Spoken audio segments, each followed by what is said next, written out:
So welcome to my studio.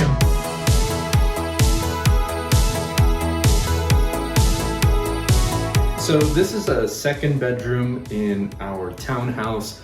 It was sort of a requirement for me to have a second room in the place that we were moving into because I was sort of just tired of being in the dining room for the past 2 years and in the corner of my bedroom the year before that, and I started putting together a lot more things, and I wanted the space to have the equipment in its proper place, and so really grateful to be in this space now. It's a small room, so it's a 10.5 by 10.5, sort of almost cube, really. It's enough for what I need, and there's room to grow in the future. So this is my desk setup. I actually upgraded this recently.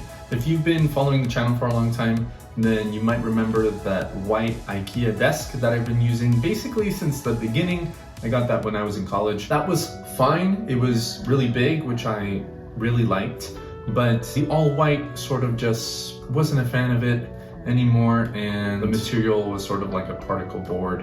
So I got this desk, which is a wood sit-stand desk. This is made of rubber wood and it's finished in a nice walnut color, which I'm a big fan of. I love a dark walnut color in a space. So I have all of my things on the desk, and that includes my piano, which I have under the desk. I wasn't able to do that before. I can also set the desk to a standing height, and I use that function when I'm doing admin work or editing a video. It just is nicer to be standing instead of sitting for hours on end. I do have it in sit mode when I'm writing though, so that I can use the keyboard properly and I can use my studio monitors and it be at ear level. So let's talk a little bit about the tech on the desk. Firstly, the brain of the whole setup is this MacBook Pro. This is the 16-inch M1 Max, 32 gigabytes of memory, a terabyte of storage. It was such an upgrade from my previous Mac,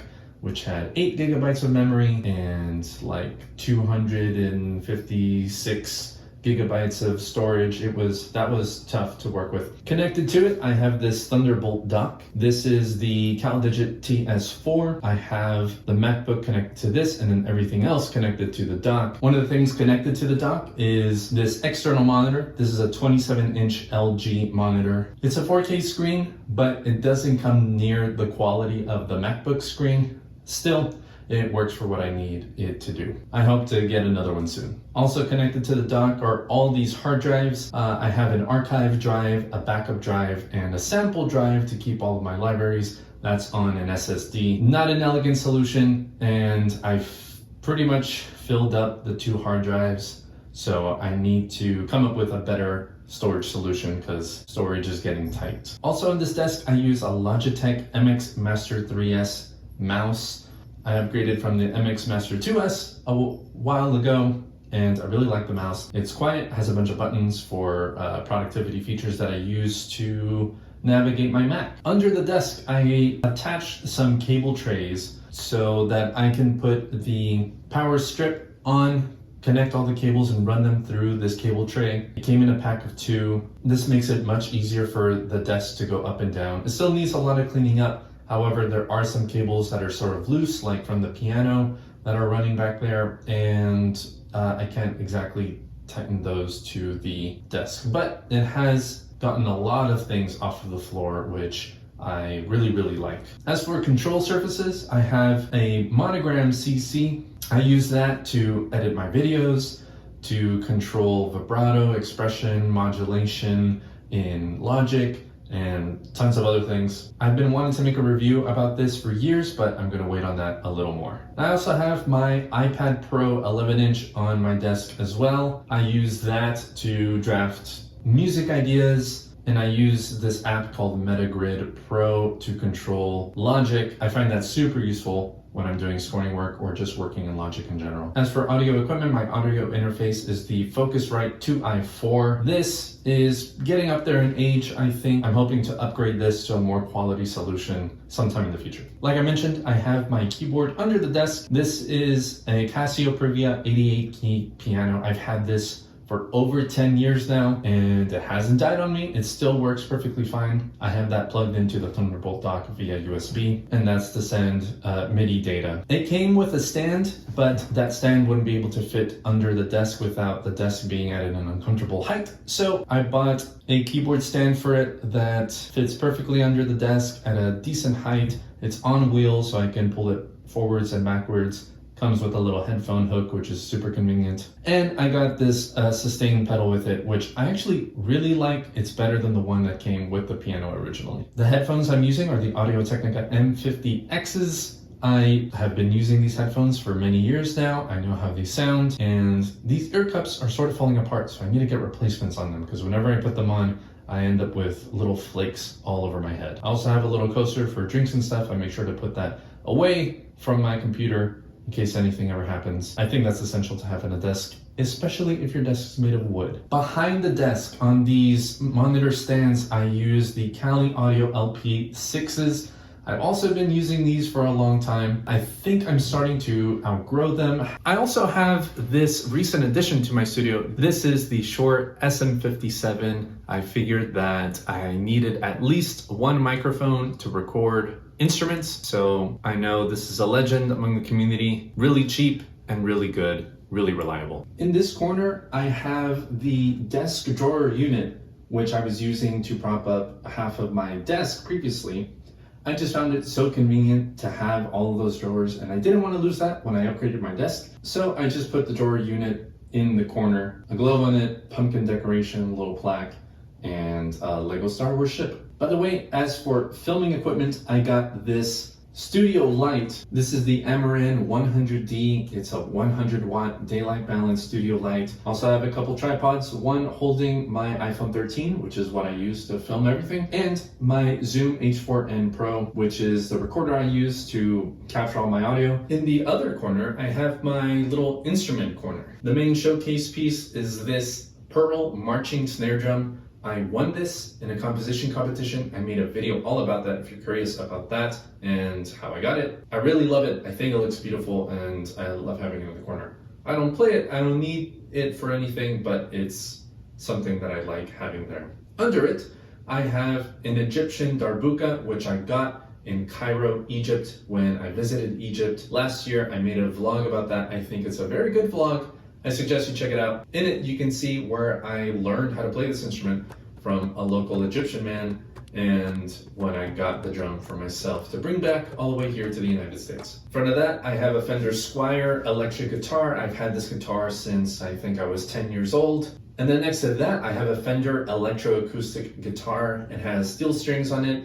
I think it sounds wonderful. I bought this locally from a person on Facebook Marketplace. On top of the snare drum, I have this decorative glass pumpkin for the season, and this wooden flute, which I got from Roatan, Honduras. And by the way, something I'm trying to do is when I visit a new country, I want to obtain an instrument that is either from that country or that people play in that country and bring it back here to add to my collection. I think it's a cool way of remembering the places that I visited. I also have this secondary table on the side of my studio. It's very simple, but right now it's holding my diploma as well as the Moog Mother 32, which is a semi-modular analog synthesizer. This does not belong to me. This belongs to my Uncle Jeff, who let me use it to learn synthesis. So if you're interested in that, check out my Adventures in Synthesis series. That might appeal to some of you. I also have this Pearl Philharmonic brass snare drum on here. This is also not mine. I'm borrowing it from someone else for a project I'm working on. More on that in the future. Would I like one of these? Yes, I think it's a beautiful drum, sounds great, but I don't need one right now, so eventually this will go back to its rightful owner. Now, the last main piece of my setup is this bookshelf, and let me take you through a quick tour of what there is in here. So this bottom shelf consists of several books. These are a bunch of method books for a bunch of instruments. Believe it or not, this is organized, so these are a few band scores. I have a couple conducting manuals, which I got in my conducting courses in college, some flute method books, then a bunch of percussion books, drum set, snare drum, mallets, bunch of mallet solos like marimba solos, couple piano books, and then some reading books as well for sight reading, practicing sight reading. I do sort of want to fill this out with more method books from other instruments. I'd like to have a few manuals that are specific to certain instruments so that I can learn more about them. And the next tier up, I have a few things. These are a bunch of French language books and reference materials. These are some comic books right here. These were found at a secondhand sort of thrift store for my birthday last year. They're just single issues, but this right here, Supergirl, Woman of Tomorrow, is the first comic book that I sort of read. This consists of 6 issues. I picked this up because they're going to be adapting this specific story for James Gunn's new DCU universe. So it piqued my interest. I figured that I would check out the story. I got really into it. This is a very good book. I want to expand my comic book reading to get to know other characters that I know very well, like Green Lantern or Wonder Woman. I feel like I've sort of reached the next echelon of nerd-ism with comic books, but whatever. Then the rest of this are a few score books that I own. This is a compilation of 3 orchestral works by Debussy. And then these are a bunch of film scores that I own. And these are from Omni Music Publishing. Back to the Future, love that movie. Batman by Danny Elfman. Elf by John Debney. How to Train Your Dragon by John Powell. Humongous score, humongous book, Oscar-nominated score. Silverado by Bruce Broughton, another Oscar-nominated score. And Bruce is a friend of mine, so he signed this copy of my book to my friend Ernesto. How nice of him. And then Star Trek The Motion Picture by Jerry Goldsmith, another fantastic score and awesome writing in that. I have a whole list of more film scores that I want to buy and own, but they're kind of expensive, so I add them when I get one for Christmas or when there's a sale or when I can. Next tier up are a few more books. So I have a couple of jazz books. This is an orchestration handbook. This is Henry Brandt, Textures and Timbres, an Orchestrator's Handbook. Highly recommend this book. I think it's highly underrated. Don't hear a lot about it. 2 versions of the same book, the Jazz Standards, a couple of film scoring books, composition book, a few books on creativity, and then this is a small version of Pictures at an Exhibition by Mussorgsky, and that's been orchestrated by Ravel for orchestra. Really standard reference. This right here is an old compass from the early 20th century, I believe. My parents got this for me when I graduated college. The idea sort of being that they know that I would find my way. So this is sort of symbolic. I like keeping this here as a reminder that they believe in me, so I should believe in myself too. And that is my dog Bailey. She lived for a few years. She was a wonderful dog, so I keep her there on the shelf. Now we get to the fun part of the bookcase. This right here is a plush version of Tamir from Sesame Street. If you have young kids, you may or may not have seen this character before. I have this because Tamir is played by my best friend Bradley, who is a wonderfully creative and talented guy. He and I grew up talking about the Muppets and puppetry and Jim Henson and everything like that. And he's been a puppeteer since we were in middle school. So now he works at Sesame Street, he works at the Muppets. Really great guy. I have a video with him on the channel going through a studio tour of his. He's not in that space anymore, but it's a really cool office space that sort of gives you a little insight into him and to his stuff. So if you're interested in that, check out that video. And he also signed my Tamir as well. So I keep him on the desk for all to see. I have a Rey pop figure from The Force Awakens. I got this probably when that movie came out in 2015, I think. I have a Lego Star Wars X-Wing, which came with a few minifigures. This is Qui-Gon Jinn and Darth Maul fighting, and Anakin Skywalker looking on in horror. Now this right here is a relatively new addition. This is a lead sheet of the song Can't Catch Me Now by Olivia Rodrigo. This is signed by Olivia Rodrigo. I got this in the mail. I don't know if other people who are part of the SCL got this too, but seemed legit to me. So I framed it, put it on my desk, which is really awesome. I love Olivia's music. I think she's a fantastic performer. So it's really cool to have this. And then on this top tier here, I have a few things. This is a marionette that I picked up when I visited Prague in the Czech Republic. They're kind of known for their puppets and stuff, so I got one and it sits on my desk here. There's a Moon Knight pop figure behind it. A funny story with that one, I got that pop figure in anticipation of meeting the composer for Moon Knight, Hisham Nazik, and when I visited Egypt, we were going to meet up so that we could conduct an interview. When I was in Cairo, which is where he's based, something came up for him. We weren't able to meet up, so I was lugging this Moon Knight pop figure with me all over Egypt for 2 weeks. I brought it over there with the intention of him signing it, but that never got to happen, so I still have the pop figure. Behind that, I have a drum head with another signature to me from Bernie Dressel. I met Bernie Dressel sometime last year, a couple years ago. If you don't know who that is, you've certainly heard his drum set playing. He's played on films like Ratatouille, The Incredibles, Up, The Batman, so many movies. And in college, with my drum set lessons,